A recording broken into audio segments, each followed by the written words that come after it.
Yves, il y a un chiffre qui t'a frappé, c'est le nombre de familles qui ont besoin des associations caritatives à Villefontaine. 200 familles. 200 familles au minimum, parce que toutes ne sont pas répertoriées et ne sont pas inscrites, ou certaines sont en ce qu'on appelle en carence. Ces 200 familles, de la personne seule à la famille de 5 ou 6 enfants, qui n'ont pas de quoi manger. C'est-à-dire que le premier besoin de l'être humain étant de manger, il y a 200 foyers de Villars qui ne peuvent pas se permettre.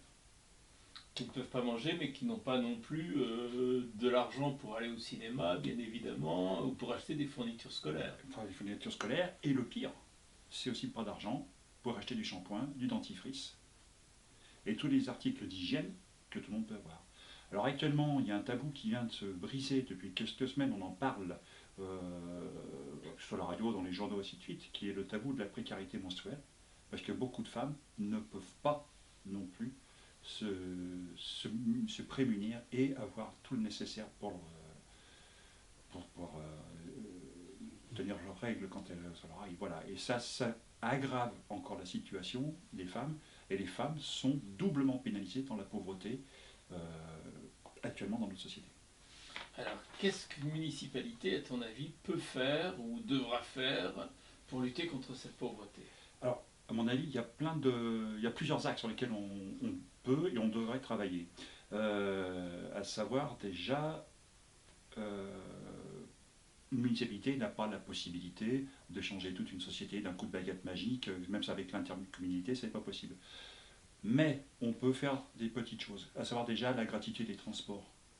Parce qu'une famille qui n'a pas les moyens de s'acheter à manger, elle n'a pas non plus les moyens de s'acheter des tickets de transport pour aller chercher à manger, pour aller au cinéma, même si elle avait les moyens de y aller. Donc la gratuité des transports est la première chose. Et ça fait partie de nos axes de travail de, du programme de notre liste. C'est une première chose. Après, il y a aussi les extensions de territoires de zéro chômeur longue durée.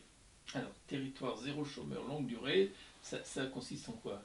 Alors, je ne suis pas un spécialiste de la chose, mais dans certains territoires, il est arrivé à ne plus avoir de chômeurs de longue durée par des initiatives locales de développement d'ateliers d'aide, ou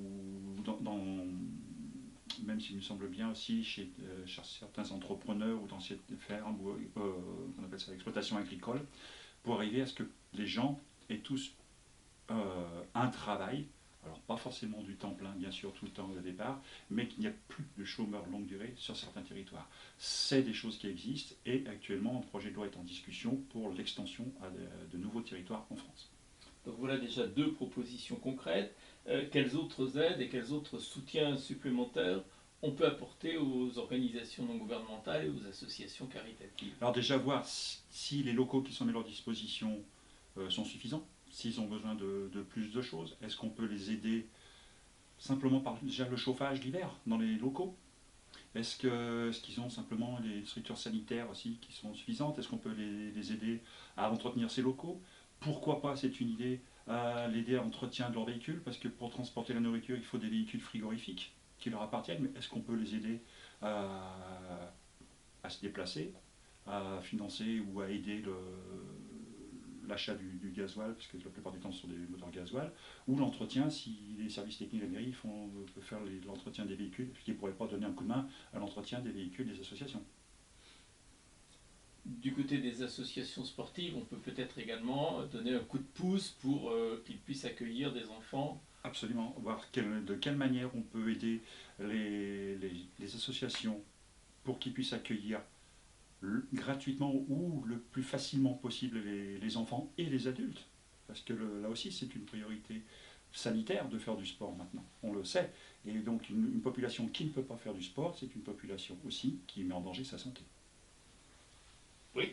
Alors donc, le 28 juin, pour une ville plus solidaire, qu'est-ce qu'il faut faire? Ben, Voter. il faut voter pour nous, il faut nous Voter avec. voter avec.